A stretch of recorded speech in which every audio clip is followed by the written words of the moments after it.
Audio Jungle.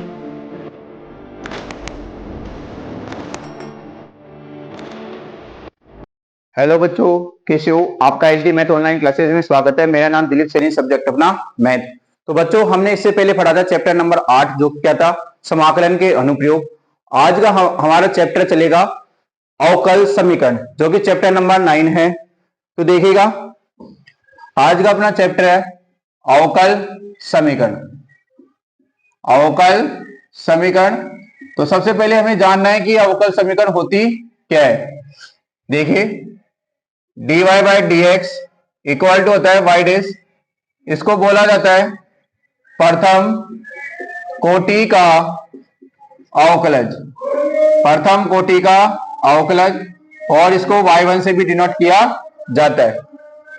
Second होता है D two Y by D X square Y double dash.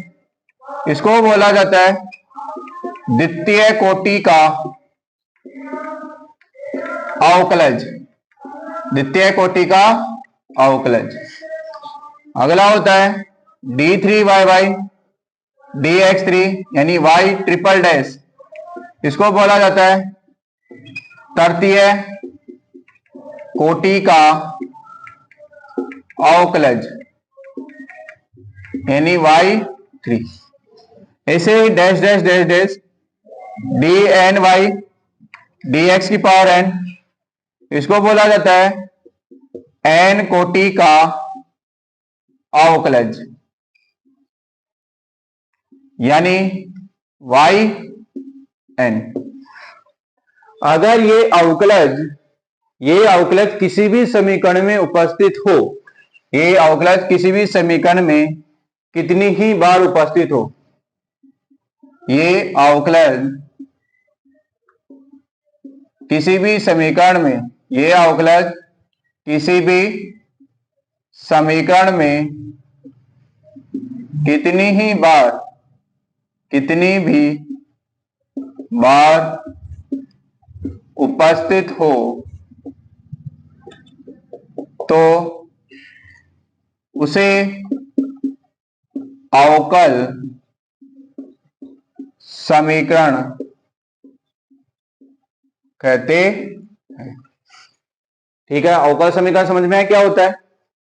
अब आती है अपने पास बहुपद अवकल समीकरण। देखिए, बहुपद अवकल समीकरण क्या होती है। तो बहुपद अवकल समीकरण के लिए सबसे पहले मालूम होना चाहिए बहुपद क्या होता है। बहुपद क्या होता है? जिसकी घात क्या हो? पूर्ण संख्या। बहुपद किसे बोलते हैं? जिसकी घात किसी है? पूर्ण संख्या है। जिसकी घात अगर पूर्ण संख्या, उसे क्या बोलेंगे? बहुपद। अब आगे देखिएगा ध्यान से। जैसे एग्जांपल लेता हूं मैं, x square plus 2x plus 7, ये क्या है? बहुपद।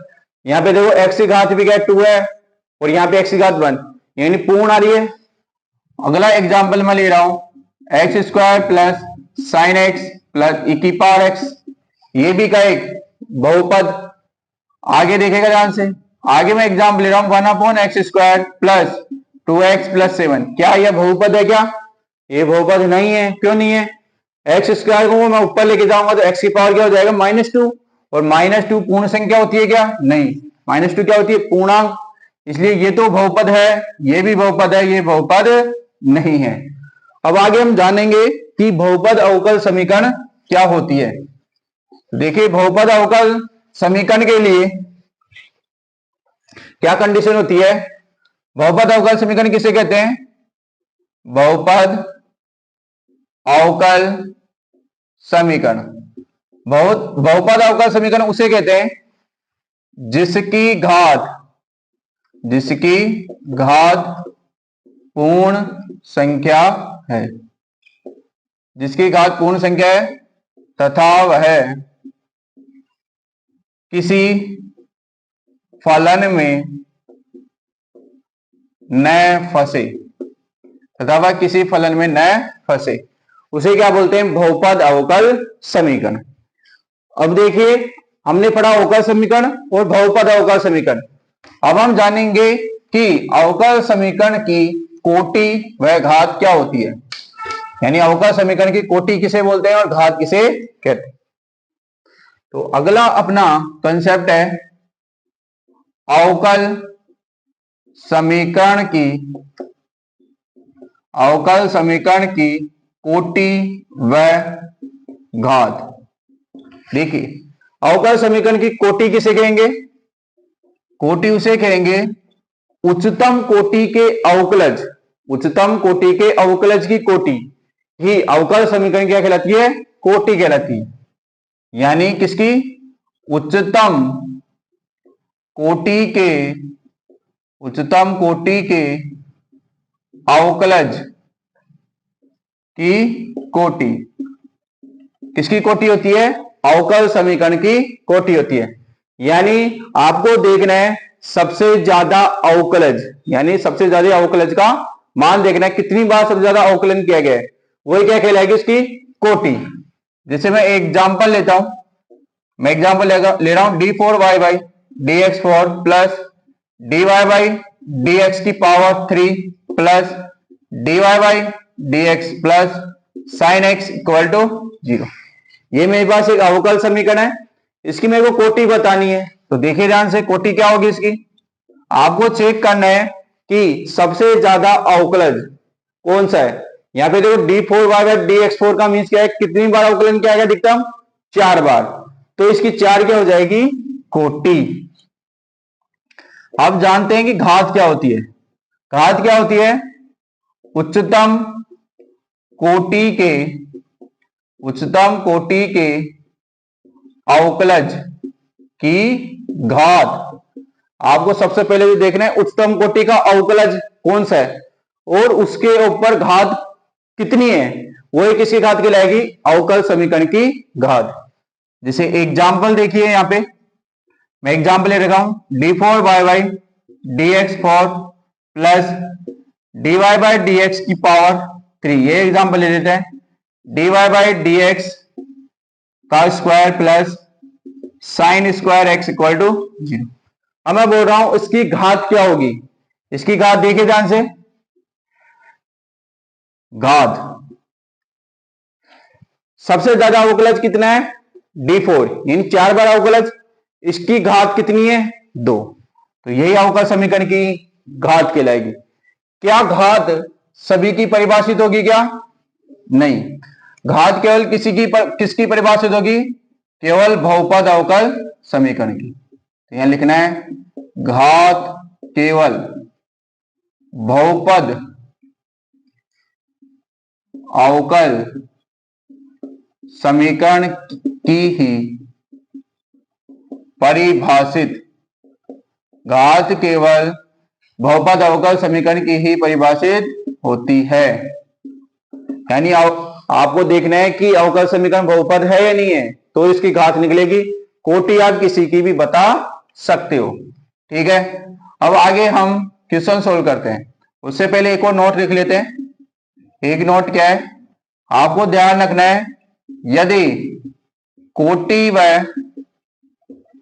घात परिभाषित, यदि कोटि व घात परिभाषित है तो वह केवल धनात्मक पूर्णांक होगी, यानी कभी भी ऋणात्मक कोटि व घात नहीं निकलती है, ठीक है। अब आगे हम क्वेश्चन सोल्व करते हैं, देखिएगा ध्यान से आगे।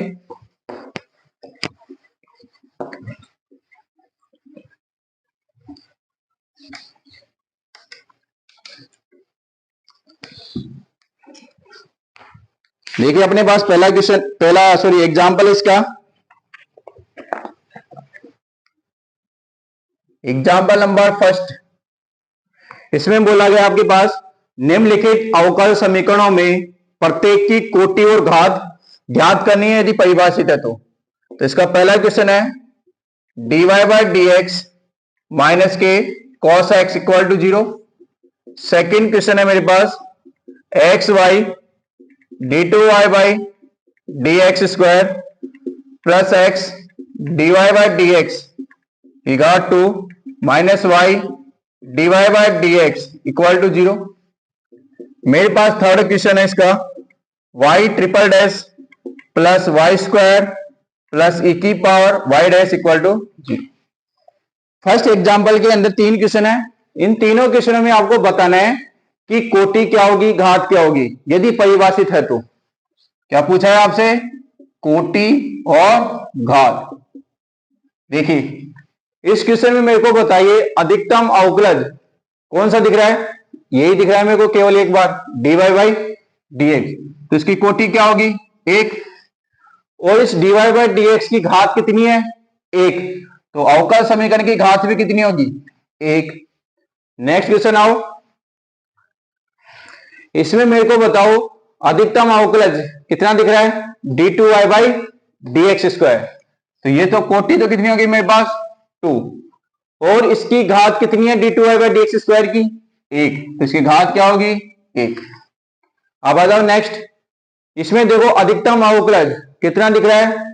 3 बार डैश दिख रहे हैं, यानी 3 बार अवकलन किया गया है। तो इसकी कोटि क्या होगी? 3। क्या इसकी घात परिभाषित होगी क्या? देखो ध्यान से, E1 क्या है? चरघातांक की फलन, इसके ऊपर लिखा हुआ है वाई डैश, यानी dy बाई dx ई के साथ फंस गया। मैंने लिखवाया था कि घात केवल बहुपद अवकल समीकरण की परिभाषित होती है, तो यहां पे देखिए ये बहुपद अवकल समीकरण नहीं है, इसलिए तो घात में अपन क्या लिखेंगे? घात परिभाषित नहीं, घात परिभाषित नहीं। ठीक है, अब देखिए, अब क्वेश्चन सोल्व करते हैं। इसका एक ही एग्जांपल था। अब देखिए आगे हम इसका क्वेश्चन सोल्व करते हैं, देखिएगा।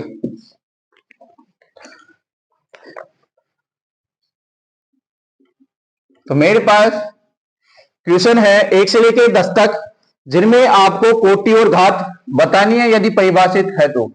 पहला क्वेश्चन मैं लिख रहा हूं बोर्ड पे, d4y by dx4 plus sine y triple dash equal to 0। Second question है आपके पास y dash plus 5y equal to 0।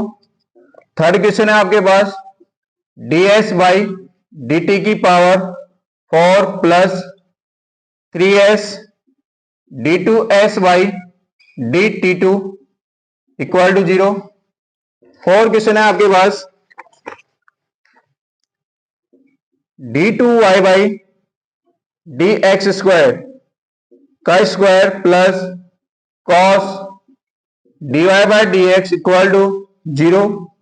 आपके पास 5 क्वेश्चन है d2y by dx square equal to cos 3x plus sine 3x। Next question आपके पास y triple dash का whole square plus y double dash की घात 3 प्लस y डैश की power 4 plus y5 equal to 0। 7 question है y triple dash plus 2y double dash plus y dash equal to 0। और देखिएगा ध्यान से, मेरे पास 8 क्वेश्चन है y dash plus y equal to ई की पावर x। मेरे पास 9 क्वेश्चन है y double dash plus y dash का square plus 2y equal to 0। मेरे पास 10 क्वेश्चन है y triple dash plus y double dash plus 2y dash plus sine y equal to 0। और question number 11 है मेरे पास अवकल समीकरण। देखिए आपके पास d2y बाई dx स्क्वायर की घात 3 plus dy by dx square plus sine dy by dx plus 1 equal to 0 की घात है। आपके पास ऑप्शन दे रखा है A 3, B दे रखा है 2, C दे रखा है 1 और D दे रखा है नॉट डिफाइन, यानी परिभाषित नहीं। और क्वेश्चन नंबर लास्ट अपना 12, अवकल समीकरण 2x² d2y dx² minus 3 dy/dx plus y equal to 0 की कोटि है। आपसे कोटि पूछी गई इसकी 2, बी ऑप्शन है 1, सी ऑप्शन है 0, डी ऑप्शन है परिभाषित नहीं। इन क्वेश्चनों को आपको आंसर देना है, केवल कोटि और घात के क्वेश्चन अपने। कौन से क्वेश्चन है? कोटि और घात बतानी है आपको, ठीक है। तो देखिए ध्यान से, फर्स्ट क्वेश्चन सोल्व करते हैं। इसमें मेरे को बताइए सबसे ज्यादा अवकलज कितनी बार किया गया है? 4 बार। तो कोटि क्या होगी इसकी? 4। आपको देखना है dy/dx की घात अधिकतम, यानी सॉरी dy/dx अधिकतम कितनी बार है? 4 बार। कोटि क्या हो जाएगी? 4। और d4y/dx4 की घात कितनी है? 1। ठीक है, तो क्या घात इसकी 1 होगी? नहीं। क्यों? क्योंकि y ट्रिपल डैश किसके साथ फंस गया? साइन के साथ। तो घात परिभाषित नहीं, घात इसकी क्या नहीं होगी? परिभाषित नहीं। नेक्स्ट क्वेश्चन देखिए, y डैश 1 बार है तो कोटि भी 1। y डैश की घात कितनी है? 1, तो घात भी क्या होगी इसकी? 1। आगे देखिए, ds/dt की बार 4 है यहाँ पे d2s/dt2 यानी कितनी बार डिफरेंशिएशन किया गया है? 2 बार। कोटि क्या होगी इसकी? 2। और इसकी घात कितनी होगी? 1। आगे देखिए, d2y/dx² यानी कोटि कितनी है? 2। क्या इसकी घात परिभाषित होगी क्या? नहीं, क्योंकि ये कोस के साथ फंस गया। तो आपको लिखना है घात परिभाषित नहीं। अब देखिए, d2y/dx² कितनी बार अवकलन किया गया है? 2 बार। तो कोटि क्या होगी इसकी? 2। और घात क्या होगी इसकी? 1। इसमें देखिएगा y triple dash, y double dash, y dash. तो ट्रिपल डैश मतलब 3 टाइम्स अवकलन किया गया है, तो कोटि तो होगी इसकी 3। घात कितनी होगी इसकी? 2। इसमें देखिए y ट्रिपल डैश, तो कोटि क्या होगी? 3। और y ट्रिपल डैश की घात कितनी है? 1। तो इसकी घात, अवकल समीकरण की घात भी कितनी होगी? 1। इसमें आ जाइए अब, तो इसकी कोटि क्या होगी? कोटि, इसकी कोटि होगी मेरे पास 1। और y डैश के ऊपर घात कितनी है? 1। इसका मतलब घात, अवकल समीकरण की घात भी कितनी होगी? 1। यहाँ पे देखिए y डबल डैश यानी 2 बार अवकलन किया गया, तो कोटि क्या होगी इसकी? 2। इसके ऊपर घात कितनी है? 1। यहाँ पे देखिएगा कोटि कितनी है इसकी? 2। घात क्या होगी इसकी? 1। ठीक है, 1 से लेके 10 तक कोटि और घात के क्वेश्चन थे, हमने सारे सोल्व कर लिए। अब अपने पास 11वां क्वेश्चन है ऑब्जेक्टिव। आपसे बोला गया इस क्वेश्चन में इसकी घात क्या होगी? तो मेरे को बताइए, घात के लिए आप देखते हो कि बहुपद अवकल समीकरण है या नहीं है, यानी किसी फलन के साथ dy/dx फंसना नहीं चाहिए। पर dy/dx किसके साथ फंस गया? साइन के साथ, तो इसलिए इसकी घात परिभाषित नहीं होगी। तो ऑप्शन कौन सा आएगा? डी। नेक्स्ट क्वेश्चन है, अवकल समीकरण की कोटि है। अवकल समीकरण क्या बतानी है? कोटि। कोटि का मीन्स dy/dx, dy/dx कितनी बार है अधिकतम? यहाँ पे देखिए कितनी बार है? 2 बार। तो इसकी कोटि क्या होगी मेरे पास? 2। तो देखिए बच्चों, आज हमने 9.1 के बारे में पढ़ा, उसका हमने बेसिक समझा, कोटि और घात के बारे में जाना, अवकल समीकरण क्या होती है उसके बारे में जाना, और बहुपद अवकल समीकरण क्या होती है उसके बारे में समझा। नेक्स्ट क्लास में हम 9.2 से लेकर 9.5 तक के क्वेश्चन सोल्व करेंगे। तो बच्चों, आपको क्या करना है, इस वीडियो को ज्यादा से ज्यादा लाइक करना है, शेयर करना है, और अपने दोस्तों से बोलना है कि वो इसको आगे ज्यादा से ज्यादा क्या करें बच्चों, सब्सक्राइब करें चैनल को। Thank you.